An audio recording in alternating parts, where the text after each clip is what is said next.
Hi hello నమస్తే welcome to auto వాలా updates. ఇప్పుడే టొవినో థామస్ గారు నటించిన కల్కి మూవీ చూడడం జరిగింది. ఈ మూవీ ఆల్రెడీ 2019లో రిలీజ్ అయిందండి. తర్వాత జియో సినిమా హిందీలో కూడా స్ట్రీమ్ అవుతుంది అండ్ అలానే యూట్యూబ్లో కూడా హిందీలో అవైలబుల్గా ఉంది. సో ఇప్పుడు ఈటీవీ వాళ్ళు తెలుగులో కూడా స్ట్రీమ్ చేశారు. ఈ మూవీ చూసాక నా ఎక్స్పీరియన్స్ చెప్పాలంటే జస్ట్ వన్ టైం వాచబుల్, అది కూడా కొన్ని హైలైట్ సీన్స్ కోసం మాత్రమే. మూవీ స్టార్టింగ్ మాత్రం ఒక డిఫరెంట్ స్టోరీలా స్టార్ట్ అవుతుంది, కానీ ఎండింగ్ మాత్రం ఒకటే రొటీన్ పాయింట్ లాగా తిప్పి తిప్పి చూపించినట్టు అలాగే ఉంటుంది. సో ఈ మూవీ 2019 రిలీజ్ అయింది కాబట్టి ఆ టైంకి అయితే ఓకే అనిపించవచ్చు, కానీ ఇప్పుడైతే ఇలాంటి మూవీస్ అయితే అసలు ఎక్స్పెక్ట్ చేయం మన టొవినో థామస్ నుంచి. ఇంక ఈ మూవీని ఫ్యామిలీతో చూడొచ్చా అంటే ఎస్ చూడొచ్చు, అలాంటి కంటెంట్ ఏం లేదు.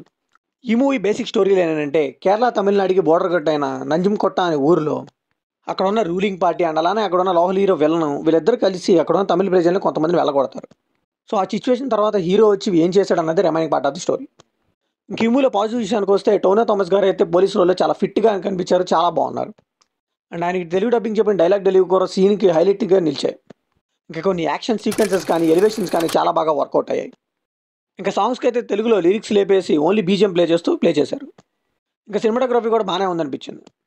ఇంక ఈ మూవీలో నెగిటివ్స్ విషయానికి వస్తే ఎంతసేపు విలన్స్ రావటం, హీరోని అటాక్ చేయడం, హీరో వాళ్ళని చితక్కొట్టడం ఇదే జరుగుతూ ఉంటుంది. ఫస్ట్ 20 మినిట్స్ దాటిన దగ్గర నుంచి క్లైమాక్స్ వరకు ఇలానే ఉంటుంది మూవీ అంతా. ఇంకా సినిమా స్టోరీ అయితే రొటీన్ మాస్ మసాలా స్టోరీలా ఉంటుంది. ఇన్ని క్యారెక్టర్స్ ఎందుకు పెట్టారో నాకైతే అర్థం కాలేదు. ఇంకా మన హీరో అయితే మన తెలుగు హీరో లాగా ఎన్ని కత్తిపోట్లు ఉన్నా కానీ ఎన్ని గాయాలు ఉన్నా కానీ చితక బాధేస్తూ ఉంటాడు విలన్స్ని. ఎమోషనల్ కనెక్ట్ అయితే మిస్ అయింది మూవీలో. ఇంకా సంయుక్త మేనన్ గారు కానీ సజ్జు గురుక్ గారు కానీ వీళ్ళని అయితే యూస్ చేసుకోలేదని నాకు అనిపించింది. ఇంకా స్టార్టింగ్లో అయితే చాలామంది క్యారెక్టర్స్ అయితే ఇంట్రో ఇచ్చారండి, అయితే మనం మర్చిపోతాం కూడా, చాలా క్యారెక్టర్స్ వచ్చాయి. సో మూవీలోకి వెళ్ళాక కాసేపటికైతే మన క్యారెక్టర్స్ అన్నిటిని మర్చిపోతాం కూడా. ఎంతసేపు హీరో కొట్టుకోవడం, యాక్షన్ సీన్స్ ఇవే చూపిస్తూ ఉంటారు.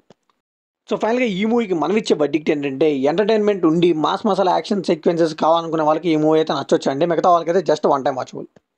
సో ఇది కంప్లీట్ నా ఒపీనియన్ మాత్రం. మరి ఈ మూవీ మీకు అనిపించిన కమెంట్లో షేర్ చేసుకోండి, లైక్ చేయండి, షేర్ చేయండి, వెళ్ళే ముందు సబ్స్క్రైబ్ చేసుకోండి.